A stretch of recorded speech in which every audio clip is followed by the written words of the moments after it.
Hi everybody, welcome to this episode of Enlightenment Today. I'm Jason. In this episode I'm going to speak about the Hindu time system called the Yugas. The word Yuga in Sanskrit means age, cycle, or world era. You will find out in this episode what makes the Eastern view of time different to the Western view. The Yugas are a complex world age doctrine of 4 Yugas. The Yugas map the cycles of change within the universe and consciousness. The Yugas build a solid framework for understanding how we experience time and eternity, and how they are related to one another.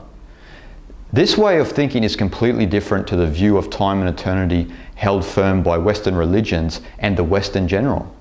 The Western view of time is linear, and this affects the Western view of eternity, as the idea of an eternal heaven becomes something we have to wait for until after death, which really implies that eternity is bound to time.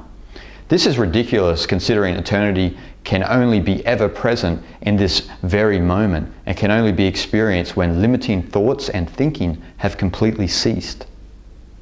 The Eastern view of eternity is in its truest understanding that eternity can be nowhere else but in this moment, and a lot of their time systems and philosophies are based on it. So the relationship between time and eternity is sort of very differently in the East, especially in the Yuga system. Many Eastern traditions don't map time in the linear sense, but instead they designed systems to understand time's non-linear qualities in relation to matter, mind, and spirit. In Hinduism, the non-linearity of time is broken into the Yuga cycles, which map the consciousness that drives the process of linear time fueling human civilization. There are 2 Yuga systems that are somewhat similar but also a lot different. There is an ancient long count system and a more recent short count system. Both systems are based on the concept of kalpa. Kalpa is a Sanskrit word that means eon in Hindu and Buddhist cosmology. A kalpa equals 4.32 billion years. Yeah, that's right, 4.32 billion years. We're not talking about lifetimes here or an age, but rather the life of the earth. The concept of kalpa is described in the ancient texts of the Puranas, especially the Vishnu Purana and the Bhagavata Purana. One kalpa of 4.32 billion years is regarded as a day of Brahma. If you think this is a long time, a Mahakalpa consists of 100 years of Brahma. To try and just get your head around that, that is 313 trillion, 528 billion, 320 million years. Now that's a tongue twister.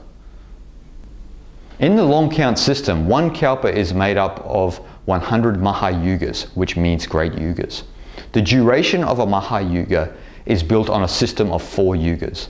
These yugas are Satya Yuga, which is the ideal or truthful age spanning 1,728,000 years. Next is Treta-Yuga, which is the age where virtue has declined by a quarter of Satya Yuga. Treta-Yuga spans 1,296,000 years. Treta-Yuga is followed by Dwapara-Yuga, and Dwapara-Yuga is the age where virtue is reduced by half of what it was in Satya-Yuga. Dwapara-Yuga spans 864,000 years. The last Yuga, and we could say definitely the least, is Kali Yuga. Kali Yuga is where virtue is reduced to a quarter. Thankfully, in the greater scheme of things, Kali Yuga only spans the time of 432,000 years. Well, I know it's still a long time, but in the universal sense, it's quite small. Now, naturally, you're probably asking, what Yuga are we in right now? And I'm sorry to be the bearer of bad news, but it is commonly believed that we are in the heart of Kali Yuga. And according to the dates suggested by authorities on the matter, we might only be at the beginning of this Yuga. So when do they suggest the Kali Yuga began? It is believed that the dark age of the Kali Yuga commenced with the death of the godly sage Krishna after the famous battle in Kurukshetra, documented in the Mahabharata epic. Traditionally, Hindu authorities put this date at 3102 BCE, though many scholars dispute this date because they believe a date of around 1500 BCE is more probable. Nevertheless, if we are to take the Yuga world age doctrine seriously, we are only at the beginning of the Kali Yuga. We've been on this long descent from the golden age of the Satya Yuga until now. This slow process spanning millions of years stupefied our mind into the characteristic of the Kali Yuga. So what is the characteristic of the Kali Yuga, you ask? The core characteristic is our mind's identification with the external world and a turning away from the inner world. This is where we focus on everything in the outside world. We focus on how we look, our anxiety about how we are perceived by others, our reliance on sensory needs, our dependency on relationships, our over-attachment to people and material possessions, and our focus on acquiring assets to promote our own self-interest. The Kali Yuga then is basically the involution of the human mind into gross matter, which means our mind is entangled with the outside world. Materialism then is the core of the Kali Yuga. The mind's tendency in this age is geared towards consumerist thinking. Consumerism becomes the accepted way of life in this age. And it is hard to argue with this ancient view of the Kali Yuga when we look outside and see what mainly drives people. The lowest point of the Kali Yuga might be technological transhumanism, as many people would rather be a robot and live forever than be a natural human. The integration of mind into technology will likely be the lowest point of the Kali Yuga if it happens. This technological motivation is the Kali Yuga belief that the material universe is everything. As a result, the inner world of consciousness is not considered valuable without the material world. This type of thinking is one of the greatest threats to the human race. So before you play unconsciously with your phone, ask yourself what that habit is doing to you and how it is training your mind to be. I find it interesting that when I criticize social media or technology, people jump to their defense, which is just plain odd when you think about it. They are not living things, they are just objects. Could you imagine how stupid I would look if I defended a toaster like it was my friend? I'd look like an idiot. So the reason people defend social media and technology is because they want to justify their unconscious habits. Just ask yourself, how many times do you unconsciously reach for your phone during the day? Though this may seem insignificant, it's all leading to a movement away from raw nature and our own naturalness and our connection to the universe. From the naturalistic view, the integration of mind into technology will be a permanent hell we cannot escape. In the Kali Yuga, the fear of death is intensified because our view of matter is everything. Hence, we yearn for a mortal life through technology. As we begin to move into the Kali Yuga after Krishna left this world, some enlightened people could foresee our future and they wrote the Puranas, Tantras, and other scriptures to serve our spiritual needs in this dark age. These were specifically designed for a spiritual seeker's inherent difficulties in the Kali Yuga. In the Kali Yuga, we lack the moral fiber and mental concentration necessary to pursue the path of liberation. But luckily for us, we have access to these ancient texts that can bring our awareness back within ourselves. The hope is that there is enough people in the world who wake up to their divinity, which exists when we cease the mind's gravitational pull towards the external world. Only then can the human race survive the Kali Yuga and progress into the golden age of Satya Yuga. In various Puranas, they speak of the 10th avatar of Vishnu named Kalki, who is foretold to come into the world near the end of the Kali Yuga. Kalki is thought of as riding a white horse brandishing a blazing sword. His task is to destroy the present age to give birth to the age of truth with a capital T, Satya Yuga. Maybe Kalki could be you, or maybe it could be all of us who are willing to wake up. Though the idea of Kali Yuga may seem grim and depressing, a short count system of the Yugas was designed, which is more of an optimistic view of where human civilization is currently heading. The short count Yugas was introduced by Sri Yukteswar. Sri Yukteswar explains the short count system in 12 brief passages in his classical book, The Holy Science. Sri Yukteswar doesn't base his understanding of the Yugas much on the older count, long count tradition. His system of the Yugas were born from his own self-realization. The short count of the Yugas focuses on the correlation of inner consciousness and outward behavior. Sri Yukteswar explains that as human consciousness changes, so does human civilization and human development. So with this model, we can begin to perceive a discernible pattern in our seemingly chaotic history. In Daniel Steinmetz's and Joseph Selby's book called The Yugas, they trace our known history in a way that supports the claims of the short count Yuga system.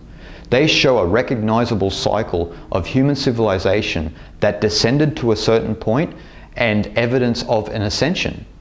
To understand this, I need to explain how the short count Yugas are different. First of all, Sri Yukteswar's theory is based on the idea that our own sun revolves around a dual star, which is a cycle of 24,000 years. It's a binary star system.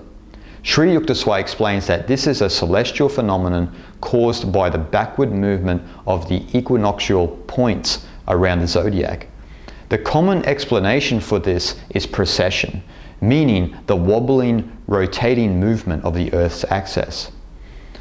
Sri Yukteswar explains this in the Holy Science. He states, "The sun also has another motion by which it revolves round a grand center called Vishnu Nabi, which is the seat of the creative power Brahma, the universal magnetism. Brahma regulates Dharma, the mental virtues of the internal world. When the sun in its revolution round its jewel comes to the place nearest to this grand center, the seat of Brahma, an event which takes place when the autumnal equinox comes to the first point of Aries, Dharma, the mental virtue, becomes so much developed that man can easily comprehend all, even the mysteries of spirit." So each age has its own Dharma, meaning virtue. And our Dharma is at the height of virtue when our sun and its jewel are closest to the grand center of the universe, the creative power of Brahma. To map where we currently are in the short count system, we need to understand how the complete cycle of 24,000 years is mapped. Just like the long count system, the short count system is made up of 4 yugas using the same yuga names as the long count. But the difference is the short count system splits the yugas in 2, resulting in 8 yugas that mirror each other. So one full cycle of 24,000 years goes through 12,000 years of descent and then 12,000 years of ascent. In the short count yugas, the golden age of Satya Yuga is a duration of 9,600 years, split into 4,800 years of ascension and descent. It is in this spiritual age of the Satya Yuga where it is believed that our Dharma is so virtuous that we can understand what the Godhead is intellectually. And we also have no sense of separation in this age. The next age is Treta-Yuga. It has a duration of 7,200 years, split into 3,600 years of ascent and descent. It is the mental age, where we can use our mind to influence matter and other things. Some scholars who support this short count system suggest this was how we might have erected megalithic structures like the pyramids. Also, we supposedly are able to access telepathy easily in this age as well. The next stage is Dwapara Yuga. It has a duration of 4,800 years, split into 2,400 years of ascent and descent. Dwapara Yuga is the age of energy, the age where we begin to understand that everything is energy and we begin to use energy to our advantage. The last Yuga is the Kali Yuga, which has a duration of 2,400 years, split into 1,200 years of ascent and descent. Between each yuga, there is a transitional period known in Sanskrit as sandhis. This transitional period is the time when the state of mind in the previous yugas still lingers until we move into the new yuga completely. By following the cycle of the short count system, the pinnacle of the spiritual age was not too distant in the past. The height of Satya Yuga was specifically at 11,501 BCE, or 11,500 BCE to simplify it. The life in the spiritual age is thought to be much simpler than our modern complex world. Scholars suggest that some of the evidence for the Satya Yuga in the time period is discovered in places like Göbekli Tepe, because it is some sort of spiritual complex rather than residential. And its oldest structures have been dated to around 9,000 BCE, placing it right in the short count Satya Yuga. This idea also supports Graham Hancock's lost civilization theory. It also supports somewhat the idea of Atlantis. But since that time, we went into the descending period of the Yugas. Our lowest point, according to Sri Yukteswar, was 499 CE. We could say roughly 500 CE. This time of 500 CE was when the vernal equinox was at 0 degrees Aries. He placed the beginning of the Golden Age at the opposite point when the vernal equinox was at 0 degrees Libra. This is the interesting thing about the shorter system, because it places the lowest part of Kali Yuga at 500 CE, which means the end of Kali Yuga was the year 1700 CE, specifically 1699 CE. This is why Sri Yukteswar's model of the Yugas can be viewed as more optimistic, as it places us in the ascending cycle of Dwapara Yuga. We moved into Dwapara Yuga proper in 1900 CE. The amazing thing about this transition is that Sri Yukteswar predicted several developments that eventually happened. Keep in mind that he wrote the Holy Science in 1894. He predicted the rapid development of knowledge in the 20th century, and also the discovery that energy underlies all matter. Basically the idea that everything is energy. His insights predate Einstein's E equals mc squared by over 10 years. Though keep in mind, the idea of energy is everything has been a hallmark of Eastern thought for as long as anyone can remember. Einstein's theory, on the other hand, came 5 years into Dwapara Yuga proper, and this changed our worldview. Sri Yukteswar predicted that it was inevitable for this knowledge to surface because energy is the characteristic of Dwapara Yuga. So from Sri Yukteswar's perspective, the relationship between energy and matter would have been brought to light by someone else if Einstein didn't reveal it. From Sri Yukteswar's view of the Yugas, we can see that energy is a primary focus in the world today. And this is increasing with the evolution of clean energy, which ultimately benefits the world, and also the growing interest in Eastern spiritual practices that focus on how we use our subtle energies. So in conclusion, both systems have their reasons why we should believe them. We can see the validity of the ancient long count system because of the materialistic world around us. And we can also see the validity of the short count system because of our modern focus on energy and how intelligent use of technology can help humanity, and also how intelligent understanding of spiritual practices can help the individual. But in the end, it's really up to how you feel.